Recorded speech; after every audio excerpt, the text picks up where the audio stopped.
Good morning, good afternoon, good evening. Welcome to today's Caffeine for the Soul. And today's episode, I'm calling it How to Be Great, but maybe I should have called it How to Be Great at ... Because it's not like how to be great as in have high self-esteem and think well of yourself. It's like, how do you actually get to be great at something?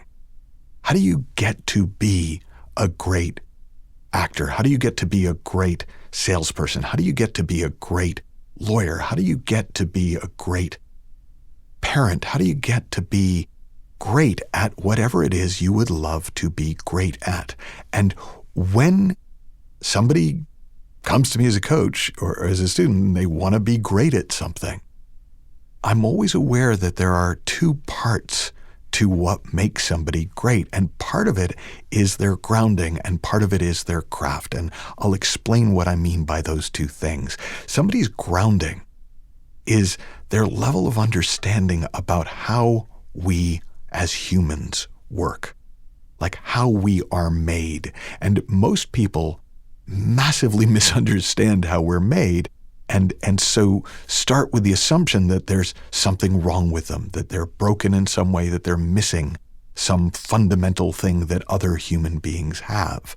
The example I often use is I once went to stay in a hotel in Mallorca, and it was beautiful, and there was a balcony in the hotel room and the sun was about to set, and I wanted to sit out on the balcony and have a drink and watch the sunset, and I could not get the freaking door open, and I pulled and I pushed and I turned the key one way and I turned the key the other way, and I finally called down to the front desk, and they said, "Well, have you tried unlocking it?" And I said, "Of course I've tried unlocking it." And they sent somebody up, and it turned out that it was a sliding door.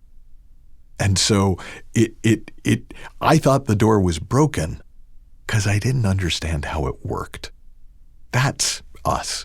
We think we're broken. We think there's something wrong with us, when what's actually going on is we just don't really understand how we work.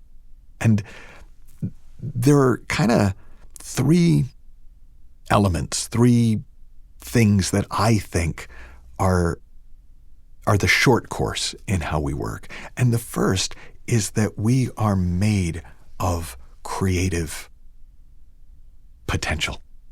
We are the infinite creative potential of the universe made manifest in individual form. We are continually, through this gift of thought, creating universes and living inside them. And that creative potential, that creative source that we are made of, gives us the ability to create universes. We are made of peace, of quiet, of well-being, of spaciousness. We are pure consciousness.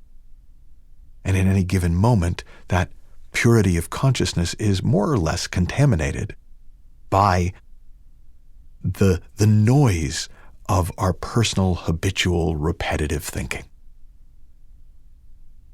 And we are the intelligence, the innate intelligence of life itself. We are wisdom. We are, sometimes when I talk about innate intelligence, people think of it as being like some grand designer, and I don't know about that. But if you see the miracle of nature, there is an intelligence behind it, whether it is separate to it or simply built into it. We see the intelligence of the body when it heals a cut. I sometimes used to say to clients, "Hey, can you grow a flower?" And they would go, "Well, yeah, I guess."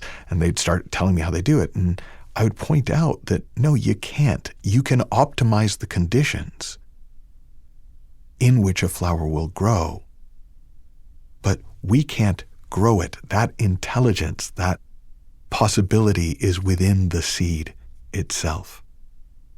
And we have that pre-existing intelligence in us.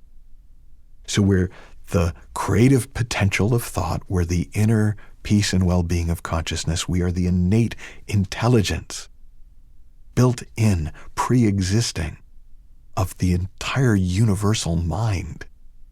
And we get distracted by the noise of our personal habitual thinking. The more somebody sees about that for themselves, the more prepared they feel for anything that might come their way. But for some people, they look at that and they go, well, so I should just be great at stuff because I'm aware that I'm the creative source, and I'm aware that I'm made of peace, and I'm aware that I've got this pre-existing intelligence. But what they're missing is the other half of the equation, that there's a craft to anything that you want to get good at. There's a craft to being a great actor. There's a craft to being a great painter. There's a craft to being a great engineer. There is a craft to being a great tennis player. There's a craft to being great at whatever it is you want to be great at. And the way that we master crafts is time and attention. And the reason that time and attention is really all it takes to develop a craft is because we are learning monsters. We're made to learn. Most people, if it's not one of their own kids, they, have heard stories about these kids who, at school, they say, well, they can't concentrate and they can't do this, but they can play video games for hours. Well, the thing that is interesting enough to them for them to spend time and attention on is the thing they naturally get good at. The stuff that they've been made to sit down and try to learn, they put as little time and attention on it as they can get away with, and so consequently they tend not to get very good at it. But in the same way as people who really understand how they work sometimes get they're thrown by the fact that they've got to develop their craft, there are people who put tons of time and attention into their craft, but because they are disconnected from their creative, quiet, responsively intelligent nature, they struggle and they get distracted by the noise of their personal habitual thinking. And they never really get as far as they'd like to get. So you need both. If you want to be great at something, then any time spent knowing thyself, not at a personal level so much, but at the level of what it is to be a human being, what we have going for us and what we're up against. And any time and attention spent on developing your craft, on unleashing the natural learning monster within, will be time well spent. Have fun, learn heaps, happy exploring, and I'll talk with you soon.